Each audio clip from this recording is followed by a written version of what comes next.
Diabetic retinopathy is a complication of diabetes that affects the eye. In particular, it affects the light-sensitive film at the back of the eye known as the retina. And there are broadly two types of diabetic retinopathy. The earlier stages are known as pre-proliferative retinopathy. So in that stage, there are little weaknesses in the tiny little blood vessels in the retina, and these sometimes bleed and leak. The vision may or may not be affected at this stage. And then if it progresses on to the next stage, this is known as proliferative retinopathy because there's little blockages in the tiny little blood vessels. And as a result of these blockages, the eye tries to grow new blood vessels to overcome the blockages. But these new blood vessels are fragile and very weak, and they tend to bleed into the eye, causing blurred vision, which can be very serious. And then sometimes that causes scar tissue, which contracts and pulls and detaches the retina, and there's a high risk of blindness. It's also important to point out there's a slightly related version of this known as diabetic maculopathy, and this is where there's leakage into the very central part of the retina known as the macula, and this can occur in the early or later stages alongside diabetic retinopathy, and this can cause blurring of vision. The main cause of diabetic retinopathy is obviously diabetes, and the more severe the diabetes, the worse it's controlled, and the longer the duration of diabetes, the more likely the patient is to have diabetic retinopathy.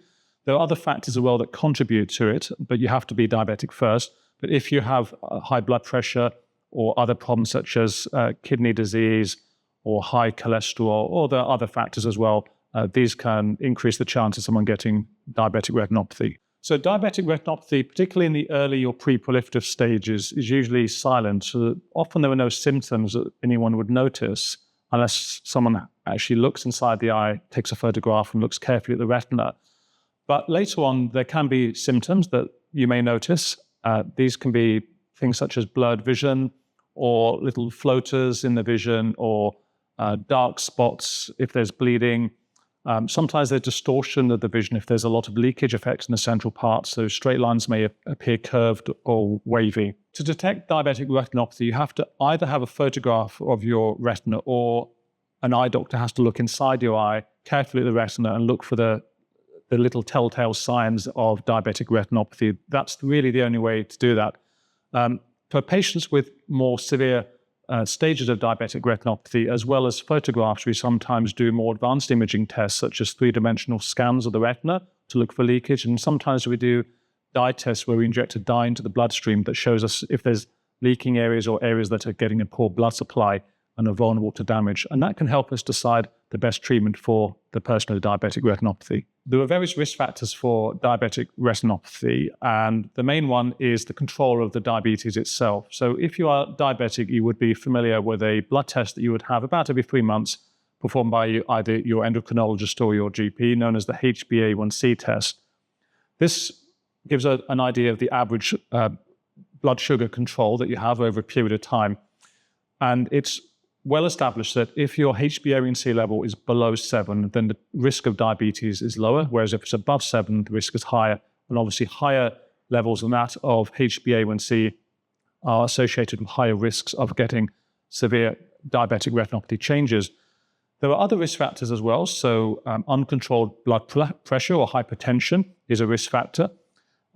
Kidney disease, and some diabetics with poor blood sugar or blood pressure control sometimes have poor kidney function as well, and that's also a risk factor by itself for diabetic retinopathy.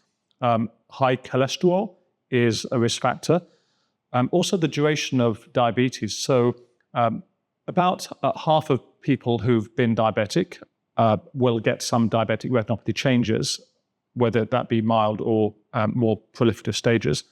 Other risk factors include, for example, smoking, pregnancy. So when women are pregnant and they have diabetes, their control of their blood sugar and their diabetes may not be so good, and that puts them at increased risk of diabetic eye changes during pregnancy.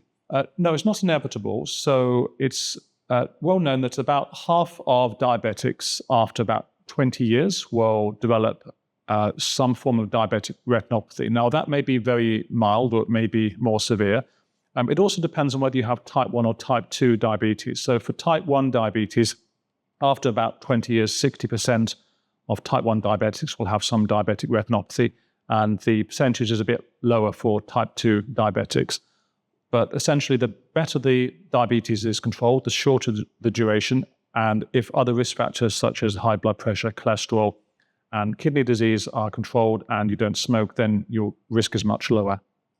Well, the best way to prevent diabetic retinopathy is to regularly attend your visits with either your GP or your endocrinologist who manages your diabetes, and to make sure that you control not just your diabetes, but all the other associated risk factors. One of the most important, as we've discussed, is the HbA1c level, and it's important to make sure that's below 7%. There was a large study performed several years ago in the UK known as the UK Prospective Diabetes Study, and that established that for every 1% drop in the HbA1c level, that resulted in a 35% reduction in the chance of developing complications of diabetic retinopathy. Other things that are important to control would be the blood pressure, your cholesterol, and making sure that you don't have any kidney disease and that's well managed, and not smoking, and just generally having a healthy diet and exercising. All these things are associated with better control of the diabetes and also reduced risk of developing diabetic retinopathy.